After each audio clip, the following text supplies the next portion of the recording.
अस्सलामु अलैकुम एवरीवन। आप सबका वेलकम है हमारे इस चैनल ऑल इन वन में। यहाँ हम आपको इम्पोर्टेंट एमसीक्यूज प्रोवाइड करते हैं विद देयर आंसर्स, जो कि बहुत ही इम्पोर्टेंट होते हैं कॉम्पिटिटिव एग्जाम्स के लिए। और आज हम आपके लिए लाए हैं बहुत ही important MCQ questions with their answers, जो कि है रिलेटेड हमारे भारत के संविधान से, हमारे भारत के कॉन्स्टिट्यूशन से। सो आज के एमसीक्यूज है वो सारे रिलेटेड है अबाउट द इंडियन कॉन्स्टिट्यूशन, हमारे भारत के संविधान से। और ऐसे एमसीक्यू क्वेश्चंस जो कि इंडियन पॉलिटी के रिलेटेड होते हैं, ऐसे क्वेश्चंस को पूछा जाता है बड़े बड़े कॉम्पिटिटिव एग्जाम्स जैसे यूपीएससी में, या state level civil service exams में, या एसएससी सीजीएल में, और अदर कॉम्पिटिटिव एग्जाम्स में भी। सो बिना टाइम वेस्ट किए चलिए इन टॉप एमसीक्यूज को जो कि रिलेटेड है इंडियन कॉन्स्टिट्यूशन के, इनको सॉल्व करना स्टार्ट करता है। So let's start from the first one, that is where is the fundamental rights borrowed from. हमारे इंडियन कॉन्स्टिट्यूशन में जो फंडामेंटल राइट्स है, जो कि है इंडियन कॉन्स्टिट्यूशन में, अगर आप देखोगे, अगर आप इंडियन कॉन्स्टिट्यूशन के सुप्रीम कॉन्स्टिट्यूशन की किताब को खोलोगे, सो उसमें मेंशन है अबाउट द फंडामेंटल राइट्स, जो कि है part third of the Indian constitution. और ये स्टार्ट होते हैं आर्टिकल 12 से आर्टिकल 35 तक। सो हमारे पास जो ऑप्शन है, इनको बोरो कहाँ से किया गया है, दैट इज फर्स्ट ऑप्शन है फ्रांस, सेकंड तो ऑप्शन है यूएसए, थर्ड तो ऑप्शन है यूनाइटेड किंगडम, यूके जिसको बोलते हैं, एंड लास्ट ऑप्शन है USSR, union of Soviet socialist republic.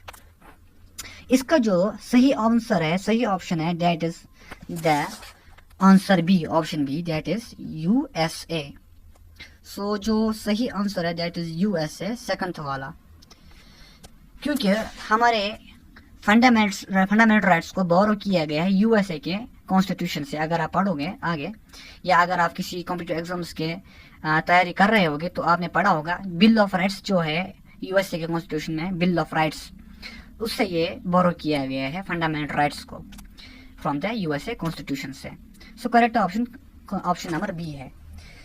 सो हमारा जो सेकंड क्वेश्चन है that is how many schedules are in Indian constitution.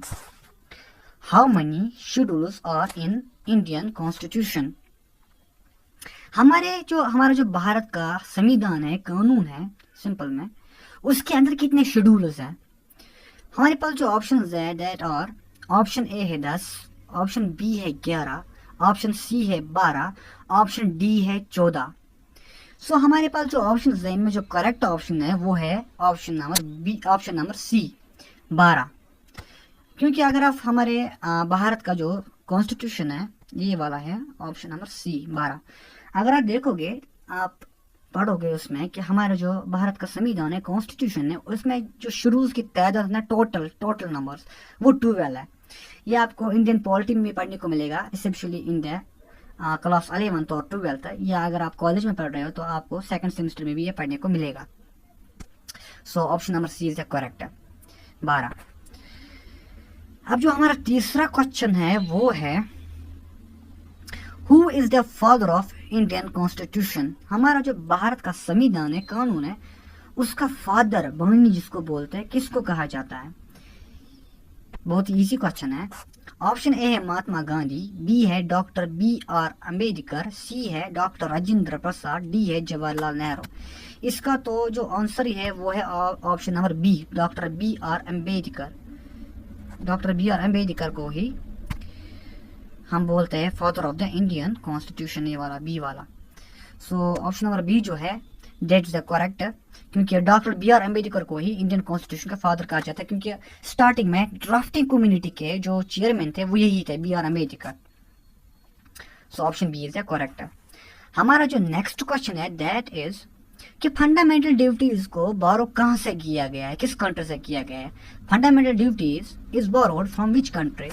हमारे इंडियन कॉन्स्टिट्यूशन में जो फंडामेंटल ड्यूटीज है, उनको बोरो किस कंट्री से किया गया है। ऑप्शन ए है यूएसएसआर, जो कि करेक्ट भी है, बी है यूएसए, सी है यूके, एंड डी है कनाडा।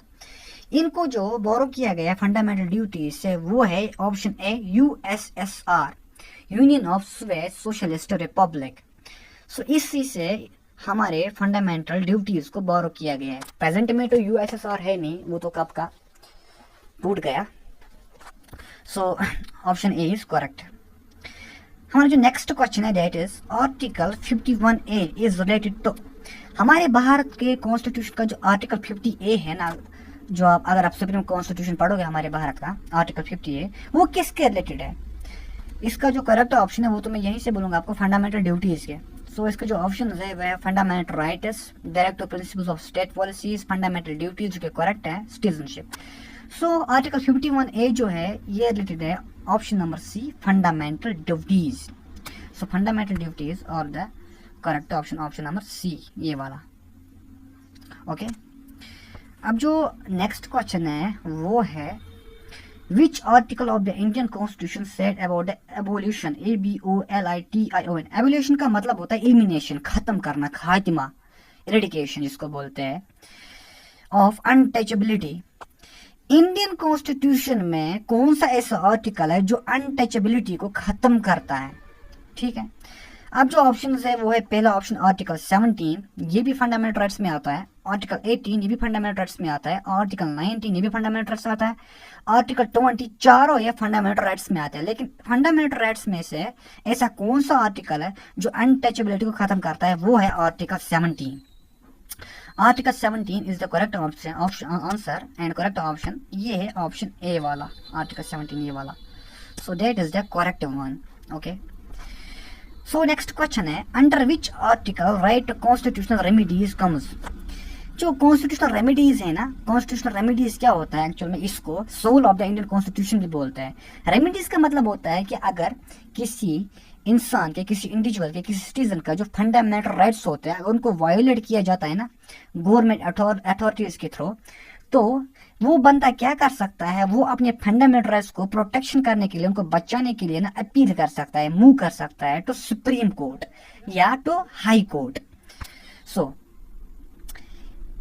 अंडर विच आर्टिकल, ऐसा कौन सा आर्टिकल है जो कि इन कॉन्स्टिट्यूशनल रेमिडीज को, यानी कि अगर आपके फंडामेंटल राइट्स को वायलेट किया गया है तो आप मूव करके फॉर अगेंस्ट द वायलेशन आप अपील कर सकते हो, किसमें? सुप्रीम कोर्ट में या हाई कोर्ट में। अच्छा ऐसा कौन सा आर्टिकल है यहाँ पर बात हो रही है एक्चुअली में सुप्रीम कोर्ट की। ठीक है, आर्टिकल 30 ऑप्शन है, option B article 31, option C article 32, option D article 34। अच्छा करेक्ट ऑप्शन जो है ना वो है ऑप्शन सी आर्टिकल 32। देखो आर्टिकल 32 जो है ना उसको soul of the Indian constitution भी बोलते हैं, ऐसा डॉक्टर BR अम्बेडकर ने बताया था। एक्चुअल में जो ये आर्टिकल 32 है ना, इसमें क्या होता है कि मूव कर सकता है एक बंदा अपने फंडामेंटल राइट्स को बचाने के लिए टू द सुप्रीम कोर्ट, और अगर आपको हाई कोर्ट में भी अपील करनी हो अपने फंडामेंटल राइट्स को बचाने के लिए, उसके लिए है आर्टिकल 226 आर्टिकल 226 जो है ना वो एक्चुअली है अबाउट द ब्रिट कॉन्स्टिट्यूशन, जो कि है अबाउट, जो कि पावर देता है हाई कोर्ट को कि हाई कोर्ट में एक बंदा अपील कर सकता है अपने फंडामेंटल राइट्स को बचाने के लिए। लेकिन आर्टिकल 32 भी वही ताकत देता है कि एक बंदा अपने फंडामेंटल राइट्स को बचाने के लिए अपील कर सकता है, लेकिन किस में? हाई कोर्ट में नहीं। अंडर द आर्टिकल 32 आप अपील कर सकते हो सुप्रीम कोर्ट में। Okay leave that. So option C is the correct, article 32। Who said constitutional remedies, यही वाला ऊपर का क्वेश्चन है, is the heart is related and soul of the constitutions। ये तो मैंने आपको अभी बोला, डॉक्टर BR अम्बेडकर ने बताया था। Who said constitutional remedies जो आर्टिकल 32 है वो है heart and soul of the constitution, Indian constitution, क्योंकि कॉन्स्टिट्यूशनल रेमिडीज ये आर्टिकल 32 है। Option A Jawaharlal Nehru, Mahatma Gandhi, Bhagat Singh and doctor BR Ambedkar. अच्छा इसका जो करेक्ट आंसर है ना वो तो मैंने आपको पहले ही बोला, डॉक्टर BR अम्बेडकर, ये वाला लास्ट वाला। ठीक है, क्योंकि इसी ने बोला था कि जो आर्टिकल 32 है ना वो है heart and soul of the Indian constitution. So option D is the correct one. अच्छा जो नेक्स्ट क्वेश्चन है ना वो है आर्टिकल 79 इज एसोसिएटेड विथ। जो आर्टिकल 79 है ना इंडियन कॉन्स्टिट्यूशन में वो किसके रिलेटेड है, किसके एसोसिएट है? ठीक है, ऑप्शन ए है पार्लियामेंट जो कि करेक्ट भी है, ऑप्शन बी पंचायत, सी राज्यसभा, डी लोकसभा। अच्छा ये जो है ना ऑप्शन है पार्लियामेंट है, इसमें राज्यसभा भी आता है, लोकसभा भी आता है, लेकिन पंचायत इसमें नहीं आता है। सो आर्टिकल 79 जो है ना वो है रिलेटेड द पार्लियामेंट, जिसमें आता है लोकसभा, राज्यसभा और प्रेसिडेंट को भी इसमें इन्वॉल्व किया जाता है, इस बेस पे कि किसी भी बिल का जो अप्रूवल होता है वो प्रेसिडेंट के साइन के बगैर नहीं मिलता है। जब प्रेसिडेंट किसी भी बिल पर जो लोकसभा से राज्यसभा से पास होकर आई हो, फिर उस पर अपना एसेंट देता है under the article 111 of the Indian constitution जो है ना, वही प्रेसिडेंट को पावर देता है एसेंट देने के लिए किसी भी बिल पर। सो यहाँ पर जो करेक्ट ऑप्शन है वो है आर्टिकल 79 जो एसोसिएट है ना वो है पार्लियामेंट से, ठीक है, यूनियन पार्लियामेंट से, जहां पर लोकसभा है एंड राज्यसभा भी है एंड प्रेसिडेंट का अप्रूवल भी वहीं पे मिलता है बिल को। सो अब जो है वो है next question, that is under which article comes tenure of the president. ये बहुत इंपॉर्टेंट है, देखो क्वेश्चन को समझना, अंडर विच आर्टिकल, किस आर्टिकल इंडियन कॉन्स्टिट्यूशन के किस आर्टिकल में कम्स टेन्यूर, जो टेन्यूर होता है, टाइम पीरियड होता है प्रेसिडेंट का, टाइम पीरियड वो आता है। अब देखो आर्टिकल 55 है आपका पहला ऑप्शन, दूसरा ऑप्शन है आर्टिकल 56, तीसरा है 57, चौथा है 58। देखो यहाँ पर जो करेक्ट ऑप्शन है वो है ऑप्शन बी, ये वाला 56 इज द करेक्ट ऑप्शन। क्योंकि अगर आप इंडियन कॉन्स्टिट्यूशन को देखोगे ना, देखो आर्टिकल 56 में क्या होता है, इसमें डिफाइन किया गया है time period of the president. वही आपको फर्दर इंफॉर्मेशन देने के लिए आर्टिकल 54 में इलेक्शन प्रोसेस डिफाइन किया गया है प्रेसिडेंट का। आर्टिकल 58 में प्रेसिडेंट का जो मतलब उसके लिए क्या क्या क्वालिफिकेशंस होनी चाहिए वो 58 में डिफाइन की गई है, लेकिन इनके बीच में आर्टिकल 56 में प्रेसिडेंट का टेन्यूर डिफाइन किया गया है। So option B is the correct one. अच्छा नेक्स्ट क्वेश्चन है हाउ मेनी रिट्स, हम पहले इसके बारे में डिस्कस कर चुके हैं ऊपर, writs are in the Indian constitution, how many writs are in the Indian constitution, Indian constitution में कितने रिट्स है। अब रिट्स क्या होता है, देखो मैंने आपको पहले ही बोला कि अगर किसी बंदे का, किसी सिटीजन का फंडामेंटल राइट्स को मतलब वायलेट किया जाता है किसी गवर्नमेंट अथॉरिटी से, तो आपने फंडामेंटल राइट्स को बचाने के लिए वो बंदा क्या कर सकता है, वो बंदा मूव कर सकता है या तो सुप्रीम कोर्ट में, जो कि अंडर आर्टिकल 226 में आता है, क्योंकि 226 आर्टिकल क्या होता है, वो हाई कोर्ट को पावर देता है कि हाई कोर्ट में आप मूव कर सकते हो अपने फंडामेंटल राइट्स को बचाने के लिए। लेकिन वही आर्टिकल 32 जो है ना वो पावर देता है किसको, वो पावर देता है सुप्रीम कोर्ट को, कि एक बंदे के अगर फंडामेंटल राइट्स वायलेट किए गए हैं तो वो मूव कर सकता है, अपील कर सकता है सुप्रीम कोर्ट में अपने फंडामेंटल राइट्स को बचाने के लिए। आर्टिकल 226 यही राइट्स देता है, यही पावर देता है, यही वृत पावर देता है किसको, हाई कोर्ट को, कि हाई कोर्ट किसी बंदे के इंडिविजुअल के फंडामेंटल राइट्स को बचा सकता है।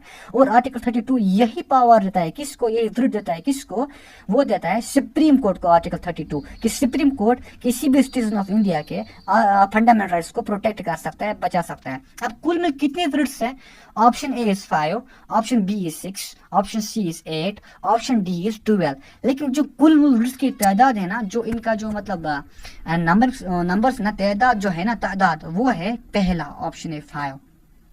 So option A is the correct one and there are 5 writs है किसमें, इंडियन कॉन्स्टिट्यूशन में, जो क्या आते हैं आर्टिकल 226 में एंड आर्टिकल 32 में भी आपको देखने को मिलेगा। सो नेक्स्ट क्वेश्चन है under which part of the Indian constitutions, under which part of the constitution said that the union, तो क्वेश्चन को समझना, किस पार्ट ऑफ इंडियन कॉन्स्टिट्यूशन में द यूनियन का जिक्र किया गया है। अब यूनियन 2 टाइप्स का होता है, देखो यहाँ पर बात की जाती है यूनियन ऑफ स्टेट्स, तो पहला हुआ, दूसरा है यूनियन गवर्नमेंट, यानी कि सेंट्रल गवर्नमेंट। अगर आप इंडियन कॉन्स्टिट्यूशन को देखोगे ना, पार्ट फर्स्ट को देखो ना, पहला part, first part of the Indian constitution, उसमें यूनियन ऑफ स्टेट्स की बात की गई है, द टेरिटरी ऑफ इंडिया की बात की गई है, भारत की बात की गई है, ठीक है। लेकिन यहाँ पर तो जो द यूनियन है ना, यहाँ पर दूसरा यूनियन एक और आता है जिसमें बात की गई है, वो है यूनियन गवर्नमेंट के बारे में। अब ऐसा अगर एमसीक्यू आपके मतलब क्वेश्चन में आता है, अगर ऐसा एमसीक्यू आपके मतलब पेपर में आता है, तो आप इस क्वेश्चन को कैसे समझोगे। अब जरा इन ऑप्शंस को गौर से देखना। मैंने आपको बोला यूनियन ऑफ स्टेट्स जो होता है ना, वो किसमें, part first of the Indian constitution, लेकिन यहाँ पर ऑप्शन स्टार्ट होता है पार्ट सेकंड, तो पार्ट फर्स्ट तो पहले ही खत्म हो गया, वो ऑप्शन पहले ही खत्म हो गया। दैट मीन्स ये जो क्वेश्चन है ना, ये यूनियन ऑफ स्टेट्स के बारे में नहीं, यूनियन ऑफ गवर्नमेंट के बारे में है। अब ये किस आर्टिकल में डिफाइन किया गया है वो देखते हैं, किस पार्ट में डिफाइन किया गया है वो देखते हैं। पार्ट 2, ऑप्शन ए है पार्ट 2, ऑप्शन बी है पार्ट 3, ऑप्शन सी है पार्ट 4, ऑप्शन डी है पार्ट 5। अब जो करेक्ट ऑप्शन है ना वो है ऑप्शन डी पार्ट 5, ये वाला ऑप्शन डी जो है ना that is the correct one, क्योंकि part 5 of the Indian constitution में यूनियन गवर्नमेंट की बात की गई है, जो कि आप फिर खुद भी देख सकते हो। Next question is when was the right to education added to the constitution. ये भी बहुत इंपॉर्टेंट है। देखो राइट टू एजुकेशन जो है ना, right to education Indian constitution में किस साल में ऐड किया गया था, ये क्वेश्चन है एक्चुअल में, किस साल में। अच्छा, यहाँ पर क्वेश्चन को दो तरह से समझना है। एक तो होता है इंक्लूड करना, ऐड करना, आपने एस्टेब्लिश कब किया। दूसरा आता है उस एस्टेब्लिशमेंट को, उस इंक्लूड को, उस ऐड को आपने या अमेंडमेंट को आपने किस साल में इनफोर्स में लाया, इंप्लीमेंटेशन में लाया, अमल में लाया, एक्शन में लाया। दो होते हैं, एक तो होता है अमेंडमेंट करना, ऐड करना, दूसरा होता है इनफोर्स में लाना, उसको इंप्लीमेंटेशन में लाना। यहाँ पर क्वेश्चन जो दिया गया है ना वो है about the addition. When was the right to constitution, कब किया गया था राइट टू एजुकेशन को, when was the right to education, कब किया गया था राइट टू एजुकेशन को added to the constitution, include in the Indian constitution, कब किया था। ऑप्शन ए है 2001, ऑप्शन बी है 2002 जो कि करेक्ट भी है, ऑप्शन सी है 2003, ऑप्शन डी है 2004। अब जो करेक्ट वाला जो है ना वो है ये वाला, ये बी वाला जो है ना वो है करेक्ट वन, क्योंकि ये वाला, क्योंकि इसी साल में क्या हुआ था कि राइट टू एजुकेशन को ऐड किया गया था, किसमें, इंडियन कॉन्स्टिट्यूशन में। लेकिन फिर इसको इन्फोर्स में कब लाया गया। अगर राइट टू एजुकेशन को ऐड किया गया था 2002 में, लेकिन इसको इन्फोर्स में कब लाया गया, वो लाया गया था 2010 में, 2010 में फिर इसको इन्फोर्स में लाया गया था। ओके, बट यहाँ पर एडिशन की बात हो रही है, so correct option is option number B 2002, लेकिन इन्फोर्स में कब लाया गया था 2010 में। अब जो नेक्स्ट क्वेश्चन है that is who was the chairman of the constituent assembly drafting community. ये भी बहुत इंपॉर्टेंट क्वेश्चन है, ऐसे क्वेश्चन पूछे जाते हैं बड़े बड़े कॉम्पिटिटिव एग्जाम्स में। जो chairman of the constituent assembly है ना, जो कॉन्स्टिट्यूएंट असेंबली बनी थी, एक ड्राफ्टिंग कमेटी बनी थी, किसके लिए, कॉन्स्टिट्यूशन को लिखने के लिए, भारत के संविधान को, कानून को लिखने के लिए एक कॉन्स्टिट्यूएंट असेंबली बनी गई थी, एक ड्राफ्टिंग कम्युनिटी बनी गई थी। जब इंडिया और पाकिस्तान का पार्टीशन हुआ था उसके बाद जो मुस्लिम लीग के जो मेंबर्स थे वो तो इस कम्युनिटी से बाहर निकल गए थे, लेकिन जो हमारे भारत के मेंबर्स थे वो रह गए थे इसी में। और इस ड्राफ्टिंग कम्युनिटी के जो चेयरमैनशिप थे वो थे डॉक्टर B.R. अम्बेडकर, और जो इसके प्रेसिडेंट थे वो थे डॉक्टर राजेंद्र प्रसाद। अच्छा, क्वेश्चन जो है ना वो है चेयरमैन कौन थे इस कम्युनिटी के, ड्राफ्टिंग कम्युनिटी के, जिन्होंने कॉन्स्टिट्यूशन को लिखा, ड्राफ्ट किया, वो तो आपको मैंने पहले ही बोला, वो है B.R. अम्बेडकर। यहाँ पर जो ऑप्शन है वो है ऑप्शन बी, भीमराव अम्बेडकर, जो करेक्ट भी है ये वाला। ऑप्शन ए जो है ना वो करेक्ट है, ये वाला। सो ऑप्शन ए करेक्ट है, एंड ऑप्शन बी है Maulana Abdul Kalam Azad, Jawaharlal Nehru, and last one is Bal Gangadhar तिलक। लेकिन करेक्ट है भीमराव अम्बेडकर, जिसको B.R. अम्बेडकर भी बोलते हैं। ये फादर ऑफ इंडियन कॉन्स्टिट्यूशन भी इनको बोला जाता है, और ये ड्राफ्टिंग कम्युनिटी के चेयरमैन भी थे। अच्छा, लास्ट जो क्वेश्चन है ना वो है who appoints the chief justice of India. अच्छा, चीफ जस्टिस कौन होता है इंडिया का, जिसको हम CJI बोलते हैं, सुप्रीम कोर्ट का चीफ जस्टिस होता है, सबसे सीनियर जज होता है। अच्छा, इसको अपॉइंट कौन करता है। इसको अपॉइंट करने का प्रोसेस भी लंबा ही होता है, ऐसा मतलब ऐसे इसको अपॉइंट नहीं किया जाता है। इसको अपॉइंट करने के लिए जो होता है ना, मतलब प्रेसिडेंट तो इसको अपॉइंट करता है, बट प्रेसिडेंट अकेला इसको नहीं, उसको बाकी सारे मतलब जजेस के भी मतलब उनके मशवरे की भी जरूरत पड़ती है, उनके साथ मतलब क्या होता है, मीटिंग होती है, बाद में अपॉइंट किया जाता है। लेकिन अपॉइंट करता कौन है, वो करता है प्रेसिडेंट ऑफ द इंडिया। सो यहाँ पर ऑप्शन है चीफ जस्टिस को अपॉइंट कौन करता है, इंडिया के चीफ जस्टिस ऑफ इंडिया को अपॉइंट कौन करता है। ऑप्शन है प्रेसिडेंट, बी है स्पीकर, सी है प्रेसिडेंट, डी है वाइस प्रेसिडेंट। इसका जो ऑप्शन है ना correct option option C president, ये वाला ऑप्शन सी प्रेसिडेंट। सो प्रेसिडेंट जो होता है ना वही क्या करता है, अपॉइंट करता है किसको, chief justice of the India को प्रेसिडेंट ही अपॉइंट करता है। सो डेट वॉज ऑल अबाउट, ये बहुत ही इंपॉर्टेंट MCQs थे जो कि रिलेटेड थे अबाउट इंडियन कॉन्स्टिट्यूशन। और ये जो MCQs है ना, ये बहुत इंपॉर्टेंट है, इनको पूछा जाता है UPSC जैसे एग्जाम में, सिविल सर्विस में से, या SSC CGL में, बड़े बड़े कॉम्पिटिटिव एग्जाम से लेके छोटे छोटे कॉम्पिटिटिव एग्जाम्स तक, सब एग्जाम्स में इन जैसे क्वेश्चंस को, MCQs को पूछा जाता है। आई होप आपने वीडियो को बहुत इंजॉय किया होगा, और अगर आपने इंजॉय किया है, अगर आपको मज़ा आया हमारी वीडियो को देखने के लिए, then please subscribe our channel. And अगर आप ऐसे ज़्यादा वीडियोस देखना चाहते हो, so please subscribe our channel for that. Thank you so much for watching video.